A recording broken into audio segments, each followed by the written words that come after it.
Hi, my name is Jordan Wilson.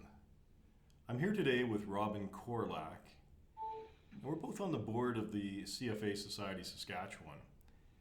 And if you sat through our 90-minute presentation on chartered financial analysts, we wanted to follow up today, hopefully a little bit shorter, with some advice on hiring, the value that a CFA designation brings, and just sort of the softer side of the skill sets for CFAs.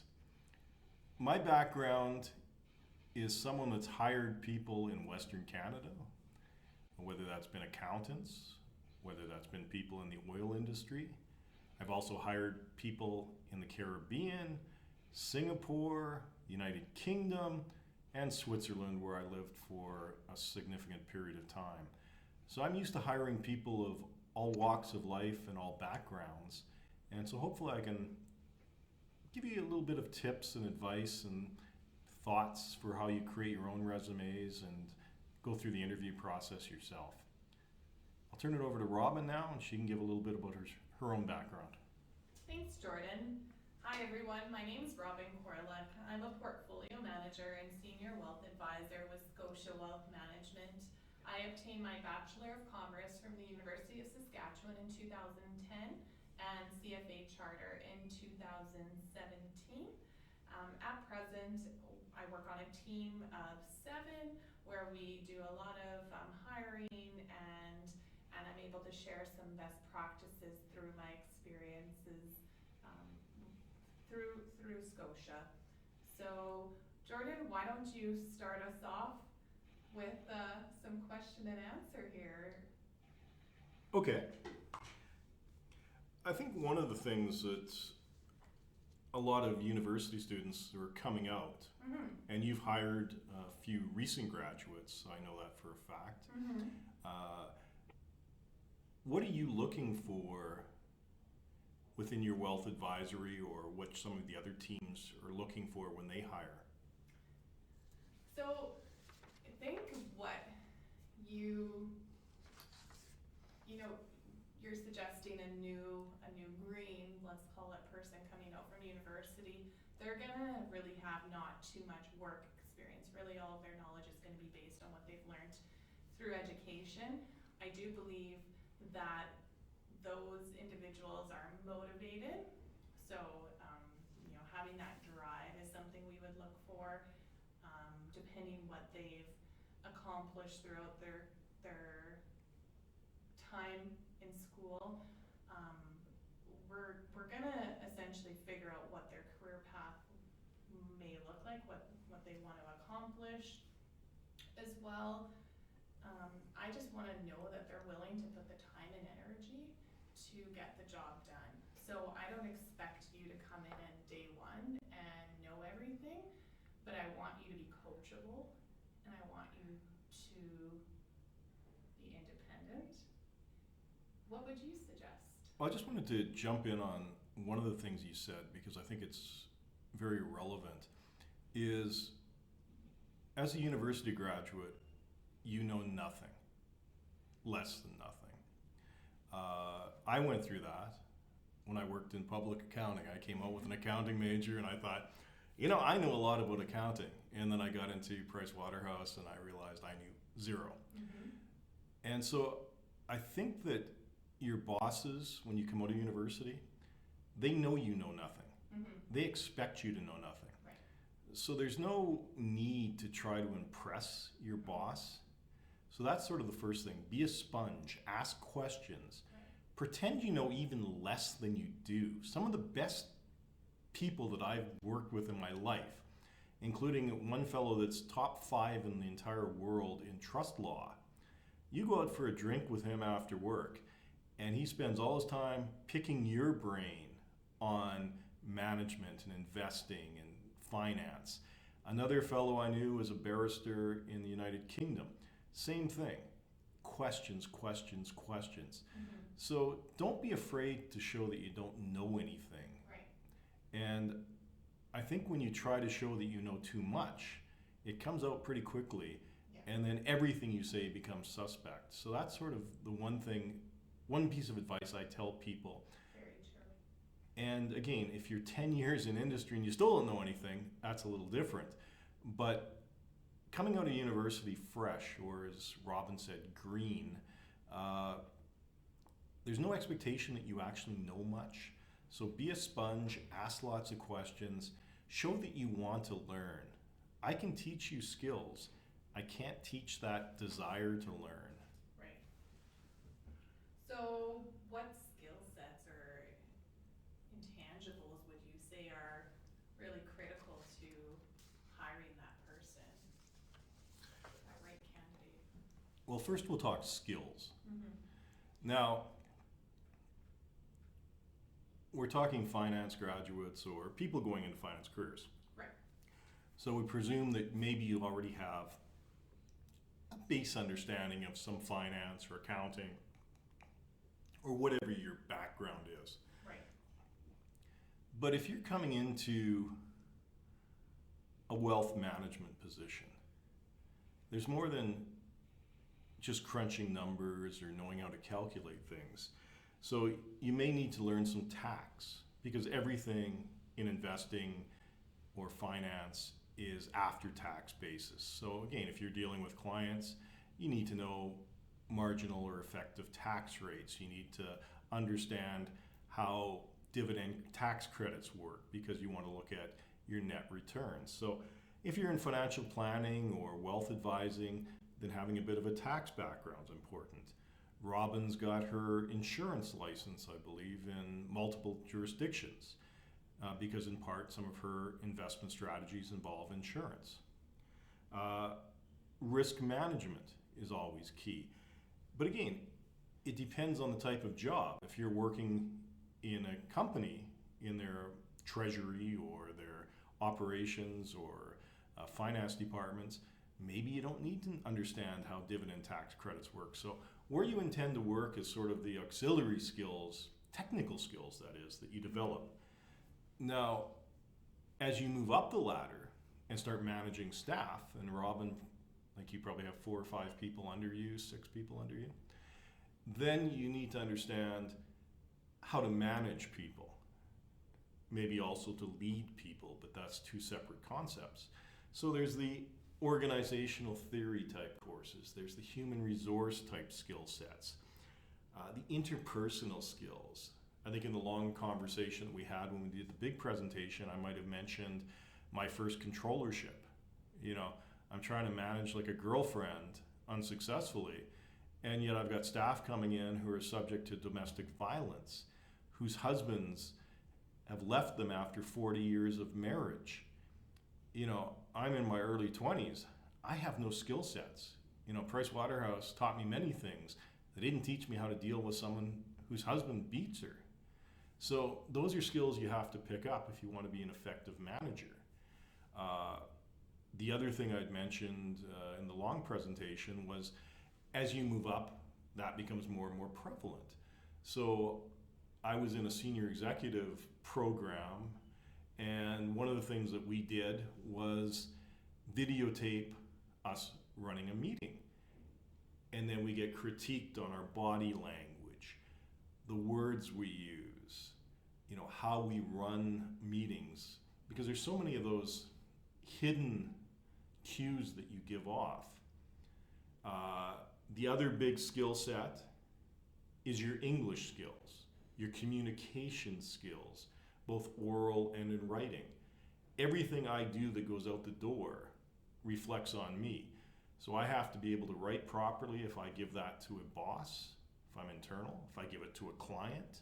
If it's filled with typos and poor grammar, it makes me look unprofessional. Why would I trust this guy with my money if he can't even write a sentence? So that is crucial to get right from a hard skill set. Moving into slightly softer skills, analytics. Companies want people that can analyze and solve problems. So those are skills to pick up. I think those are probably the big complementary skills.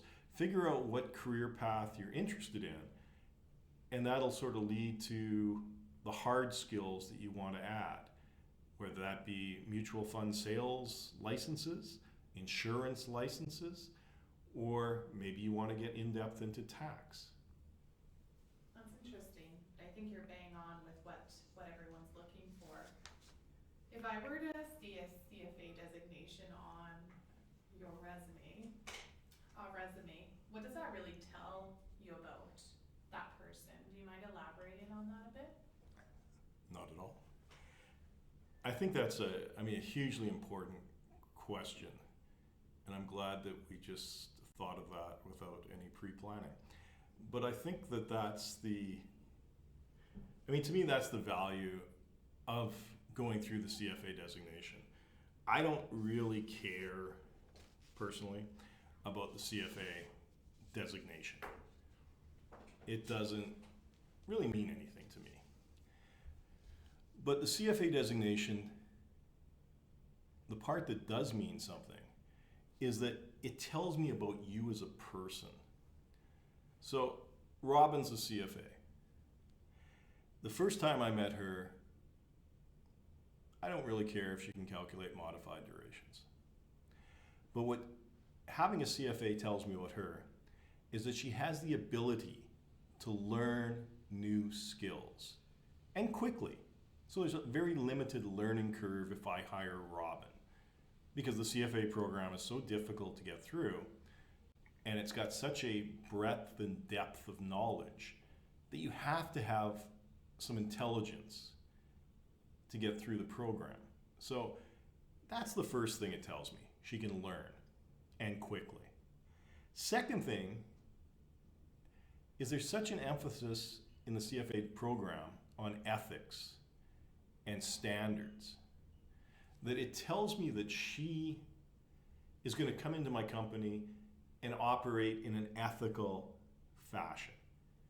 And today, more than any time in history, there's such a spotlight on ethical behavior, standards of conduct. So I know what I'm getting in her. Third, the pass rate on each level of the CFA exams tends to be under 50%. Only 1 in 5 people that actually enter the program see it through to a successful conclusion. This will be the first time in your life that you probably fail an exam, because the average person takes about 5 years to get through 3 levels. So you're going to fail a level at least once, probably twice. How do you handle adversity? A lot of people have never failed exams, they breeze through things. So when things go well, great. But if you've ever worked in industry, things never go well all the time. So I look at Robin and I say, here's someone that's going to have her back up against the wall at times. Maybe that's working all weekend, maybe that's an unhappy client, I don't know. But I know that she's going to be able to handle the adversity and persevere to meet her goals. So that's sort of the third thing. Fourth is just that pure willing to succeed. The drive, the determination, the ambition. Because each level of the CFA exam requires a minimum of 300 hours studying. You're competing against people from literally all over the world. And they're all highly motivated to pass because they don't want to fail. So to get through that program says, you're willing to put in the work to get it done.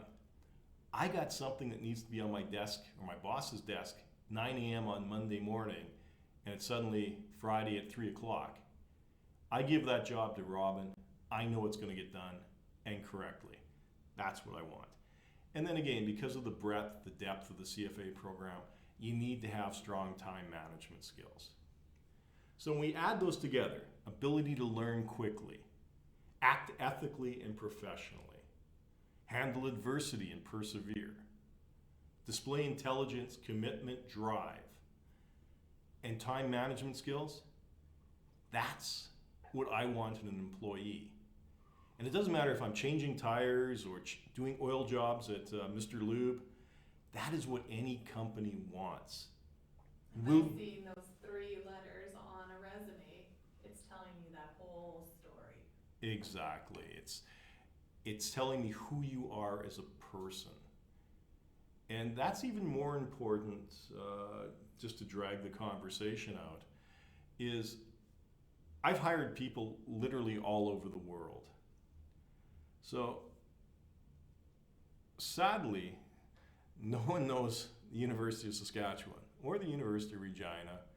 They probably all know University of Alberta, but that's a different story. So I'm hiring someone from Australia, Hong Kong, South America.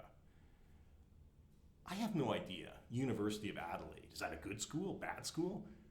So they've got a top marks from there. Maybe it's grade inflation. Maybe it's a second-rate school. I don't know. But if I see the CFA designation, I know that that is the same exam globally.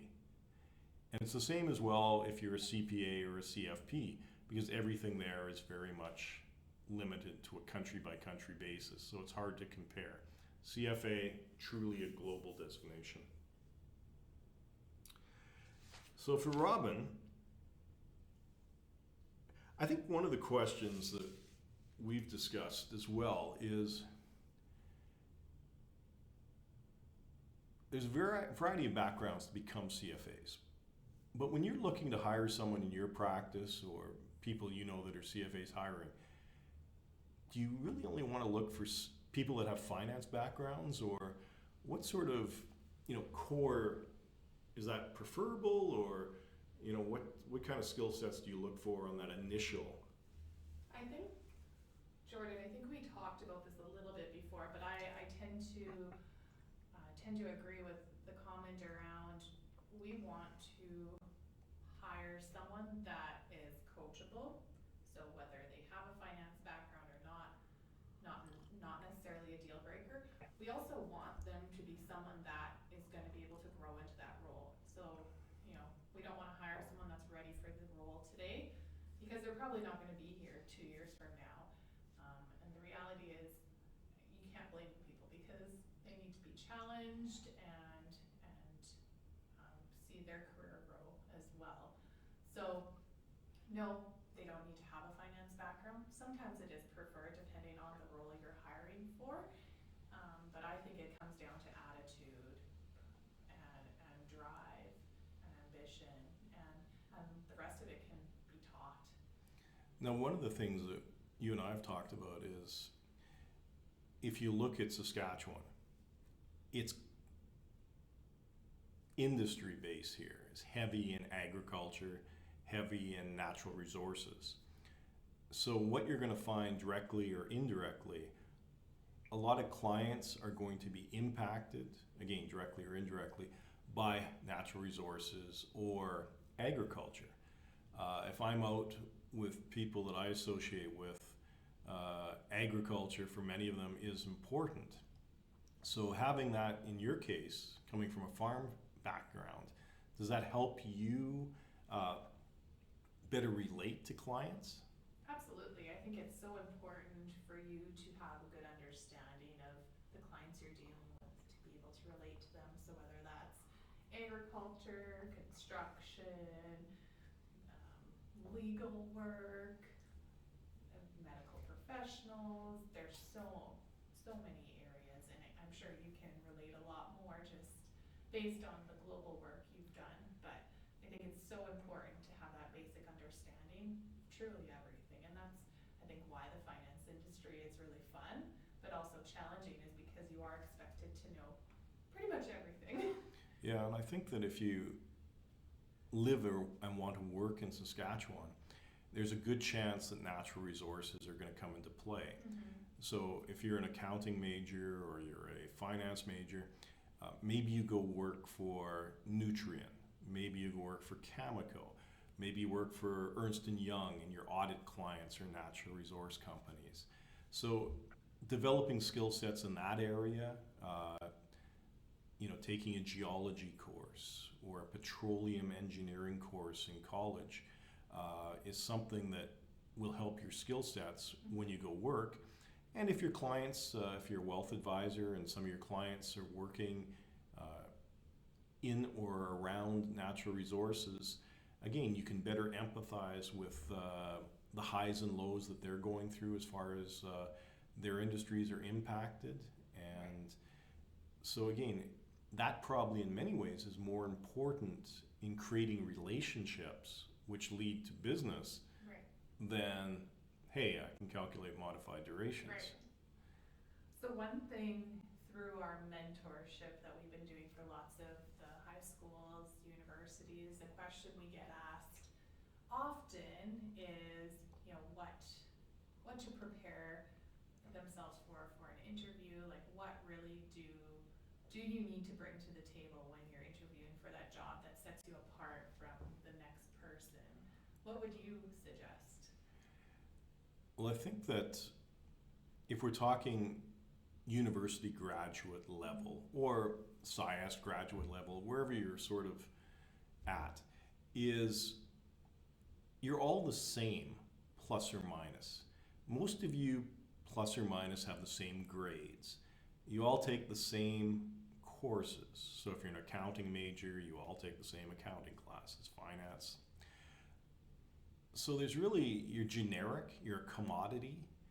So I think what you need to do is you need to figure a way to stand out from the crowd.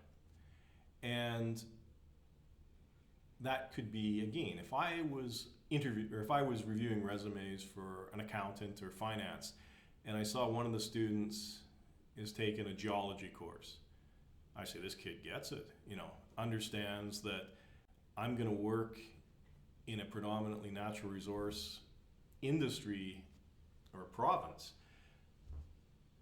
That's thinking ahead, as opposed to, okay, we've all taken our sociologies, our criminologies, every course that we can get as an elective that's an easy A. So I want to see that. The second thing I want to see, or I would like to see if I was in your shoes, is I want to try to stand out from that crowd. I don't want to be seen as the generic person. And the story that I've told before is a lady I hired in Switzerland. She was in a different unit. They were going to terminate her because she wasn't working out. And they knew I was looking for something in a different field. They said, we hate to fire people. Would you like to see a resume? I did. And it's a Swiss girl, but she's gone to university in Japan. I'm like, I gotta meet this person. Like, what's the story? Why did you end up in Japan? A husband? What's the deal? And she just had a love of Japan, the culture. So just on her own volition, didn't know anybody, had only taken sort of the Babel type courses in learning Japanese, went over there all on her own, went to school, learned Japanese, ultimately came back to Switzerland. And what that told me was she could learn new skills. She had the drive. She probably handled a lot of perseverance and adversity issues in Japan. If I could get her interested in the position that I needed, I think it was a fiduciary position at the time, this will be a good employee, because she had, again, what I talked about with the CFAs, those basic building blocks. I can teach anybody skills. I can teach, maybe not modified duration, but I can teach most people most things. I can't teach you commitment, drive, perseverance, ambition, all that stuff. So when I saw that with her, hired her, great hire, fantastic. And I see that with people. One lady I know in Saskatchewan that's in the CFA program, she's a triathlete. Again, you come in for an interview, you leave, that's the triathlon person. That's the way the interviewer's thinking of you, is, the triathlete. Or if I look at my background, the martial arts instructor. You show you've got tools, but you put it in a colorful metaphor or colorful examples. It's not just you're a number anymore, you're the martial artist, because you'll probably be the only person that's applicant for that position. Or I'm the triathlete, or I'm the person that went to Japan. So again, that's how you stand out, because you're going to see so many resumes and they all have the basic skill sets. How do I get the interview? And then once I'm in the door, how do I expand on that? Right, 100%. So is there anything off limits at an interview? Have you seen something that... Yes, I've seen many things. depending on the part of the world you're in, there's some strange things. In Switzerland, they love to send in photographs, or on the resume it'll give your marital status. Oh, okay. I personally wouldn't do that myself. I've seen questions about you're young and single, you're just going to get a job and then go off on maternity leave, or stuff like this. Again, things that you can't do in North America.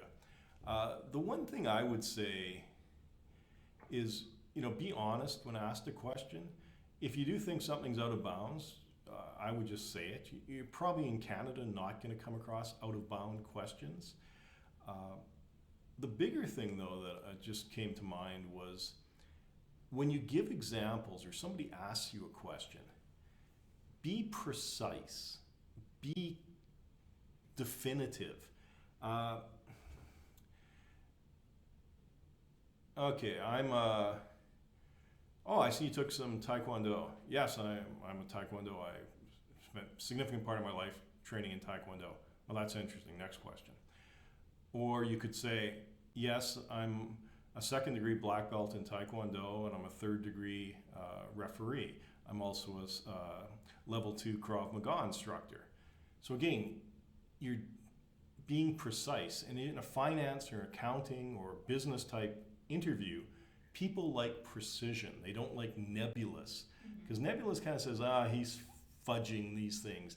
And he took 6 months of Taekwondo, as opposed to saying this. I do triathlons. I sat on my couch and I watched the Hawaiian Ironman.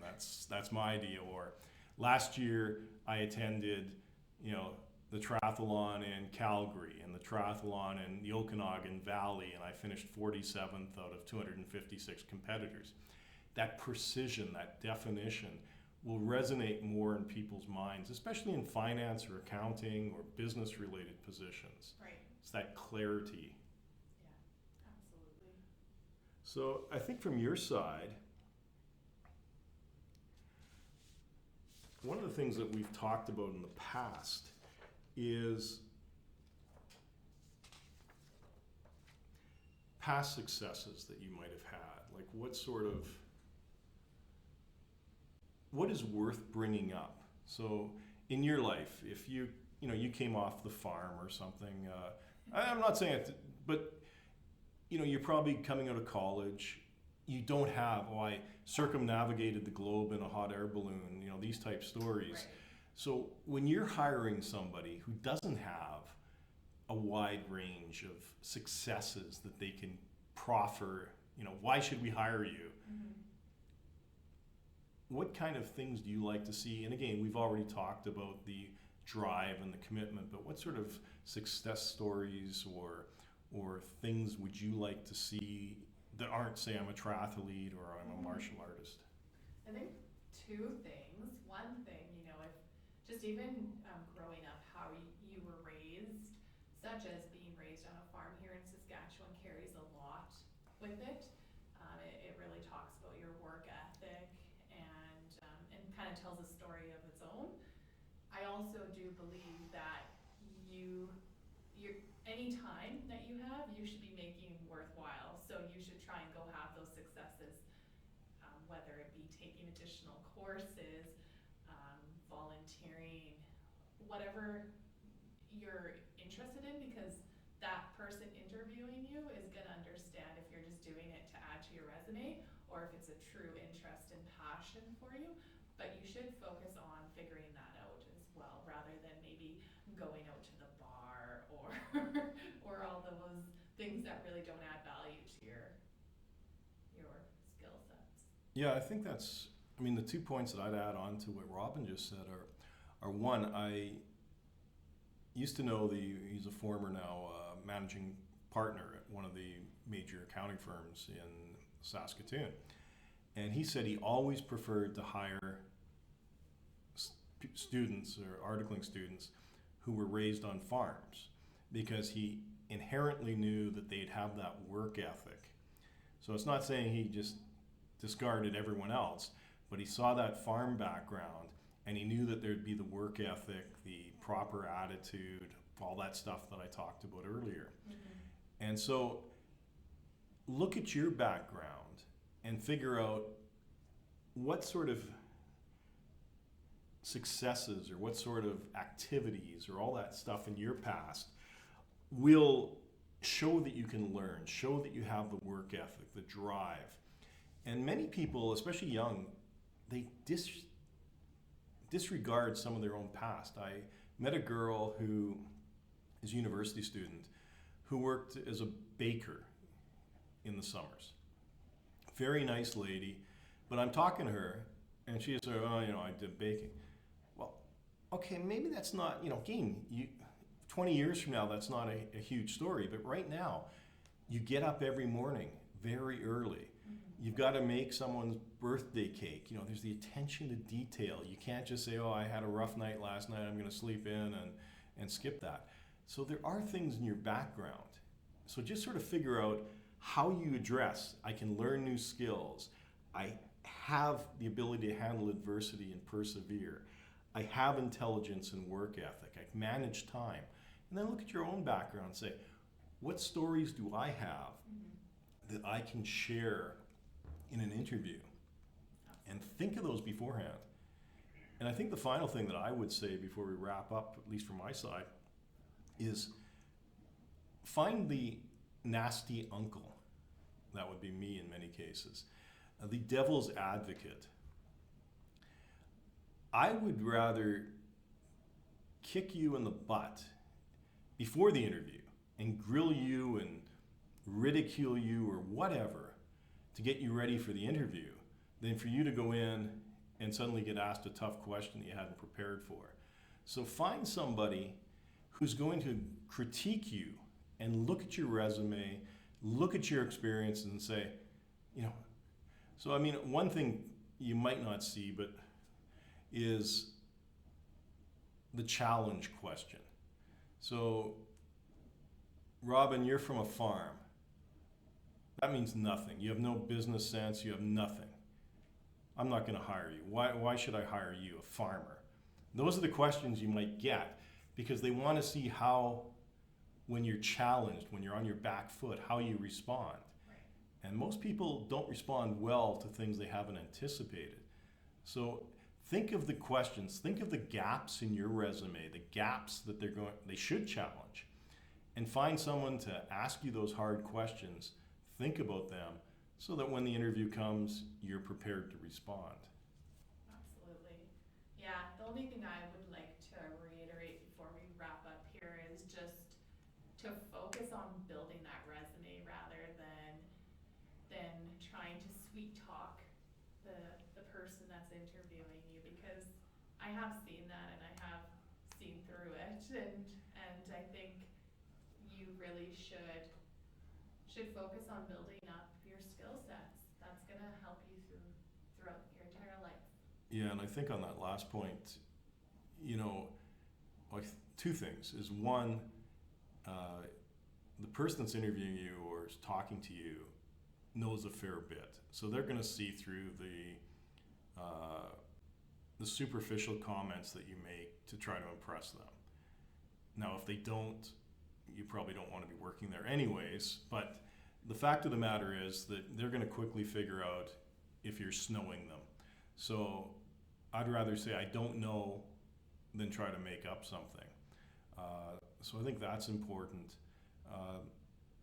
And I think the final thing that I would say there is, again, just, speak to your skill sets. If you're a recent graduate, we don't expect 10 years of experience.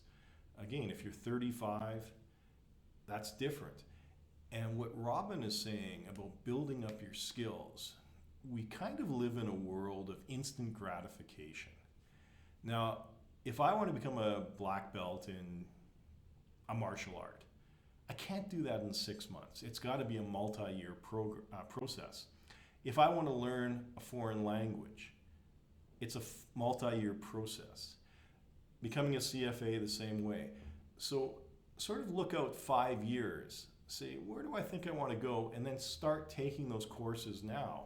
And in Robin's history, because we've discussed this previously, she built up her skill sets in wealth management courses and insurance courses before she sort of started the CFA program. So you're sort of looking at, where do I think I want to be in 5 or 10 years? Start moving in that direction, but build that foundation and give yourself some flexibility, because maybe you don't want to be a wealth advisor. Maybe you don't want to be an accountant. So have some clarity, but you can't sort of say, okay, if I can't get there in 4 to 6 months, it's too hard. And I think a lot of companies just want to see that you've made some sound decisions and thought about the process. And okay, if you're only on year 1 of a 5-year destination or journey, that's fine. But they want to see, what's my thought process? How are we building the foundation to get ultimately to the end goal? And it's never too late to get a mentor. Have a mentor that can challenge you, as Jordan was saying, that uncle, you need someone that's gonna at least have those tough conversations. And sometimes it maybe is better to have someone that's in the industry that can give you relevant advice. But with that being said, I think we've covered enough today. Is there anything else, Jordan, before we? No, I think there's always more, but I think that hopefully gives people some ideas on, I think the true value of the CFA designation is that it shows all these skill sets that companies want. And also, just some ideas for while you're in school or while you're building your career path, is learn a bit about the industries that you might want to go into ultimately. In Saskatchewan, oil and gas or natural resources. Look at complementary skill sets. If you want to become a manager or a leader down the road, you need the human resources and the interpersonal skills. If you're going to work with clients, you need to have proper writing and proper grammar and proper presentation skills. So all these things you can think about. So I think that's all we want to say today. I thank Robin very much for her time, and I hope you guys got something out of this today. Thanks. Thanks, Jordan.